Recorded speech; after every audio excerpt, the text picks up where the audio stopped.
So what's up, Hill Grillies? So we told you we're gonna cook a brisket, but I realized that before you could cook a brisket, you have to trim a brisket.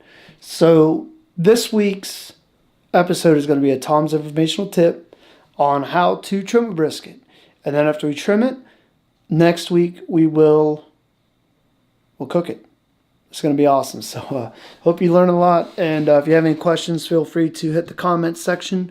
Hit us up on Instagram, Facebook, whenever. We answer any and all questions. And let's have some fun. Hey, this is Tom with Hill Grillies. This is dirty. This is what you want. Fairly blue, clear, thin smoke. That's what we're looking for. Brush some maple syrup on there. Just give it a nice little coat. And we're just going to leave it on for a little bit, let it set.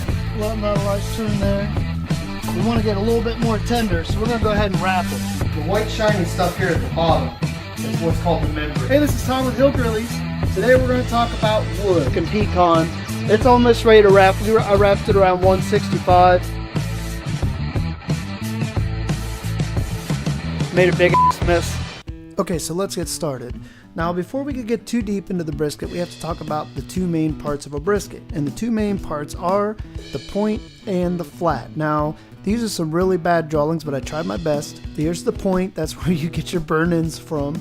And then the flat is the top half. That's where you will get your nice slices that everybody loves to see with the good old smoke rings. So without further ado, let's talk about how I will cut this thing up. So the first thing I like to do is I'd like to get a sharp knife. And I like to take off the fat and the silver skin off the top of the brisket. And I do this for two reasons. First off, I want to get that fat off the top because I want to develop a bark. And that fat, even though it will render, it's going to slow down that process. I mean, we spend hours with good wood and a good fire developing that bark. So when we take it out of the wrap, if you wrap, or when you take it out of the smoker at that perfect temp and let it rest, the bark is perfect. And like I said, it takes hours to develop that, and the fat's just going to slow us down. It does us no good, so we take it off. I take that silver skin off because I want the rub to penetrate the meat. Now, we did a Texas style brisket, so it was just salt, pepper, and a little bit of garlic, but it's a very coarse rub that we picked out for this, and that silver skin is not going to allow the rub to penetrate. So I always cut this off. Now, I'm not perfect, as you'll see in here. I don't cut every little piece off. I don't have that much time. I spend a good amount of time taking what you'll see is the fat on the bottom of the brisket off and trimming the fat band between the point and the flat.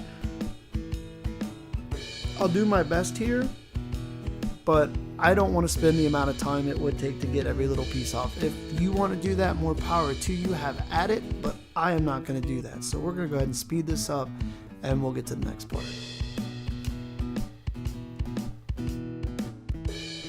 So I like to concentrate on the band of fat that separates the flat from the point. And the reason I like to do that is for two different reasons. That fat right there is so thick, it will never render.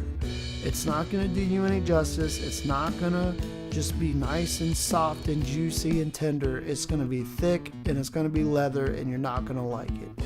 I like to cut as much of this off as possible. I also like to make a good point or section between the flat and the point. So that way when I want to cut off my burn ends, I easily can when this brisket is cooked. And especially that fat down there on the corner where the flat and the point meet, it gets thicker and thicker and thicker. And it's not going to render, it's not going to do you any good. That stuff is just terrible. Now, some people separate the flat and the point before they cook it, and I don't like to do that. I'm of the school of thought that I want to cook one uniform piece of meat, and with that fat band cut down so thin to where enough fat's there to render for the fat cap, but I can still see the difference where I need to cut. When this brisket is done and I let it rest, I can slice off the point, get it ready for burn ends, and I can put the flat back to rest. And that's why I cut it that way. Now, like I said, other people sometimes they cut it beforehand. Some people don't cut as deep as I do. I leave enough fat on and I eye it every time to where I know it's going to render, but also, you know, I'm not going to be able to make that cut.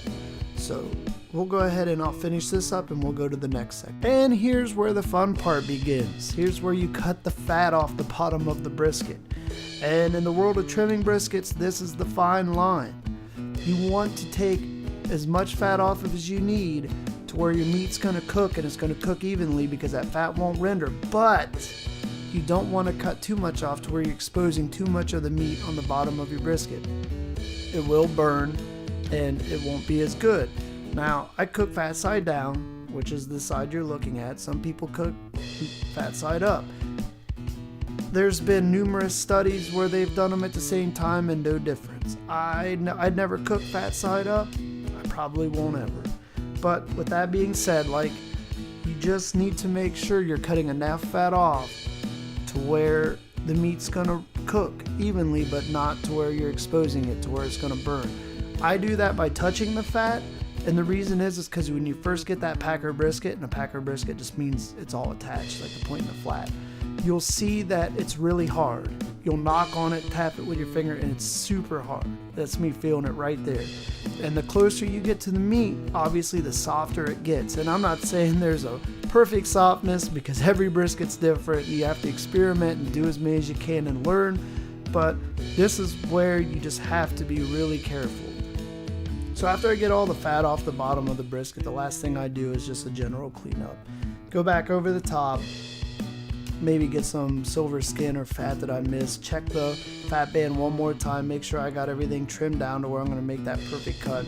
Flip it back over, check the bottom one more time. If there's, you know, a big thick piece of fat that I might have missed, I take that off. Just flip it over a couple of times and just do a big discount double check of the entire brisket, making sure I've got it perfect for the cook tomorrow. I always do this the night before and wrap the brisket. I don't do this while the fire's getting hot. I've tried to do that and I just end up having too much things to do and I never get it done on time. So that's the cleanup of the brisket. Okay guys, so just to summarize. First, we took the silver skin and the fat off the top of the brisket. Secondly, we got inside of that line of fat that separates the point from the flat. We dug a lot of that out because it won't render and because we want to make that perfect section to where when the brisket's cooked, we can just cut right through and separate the point from the flat easily.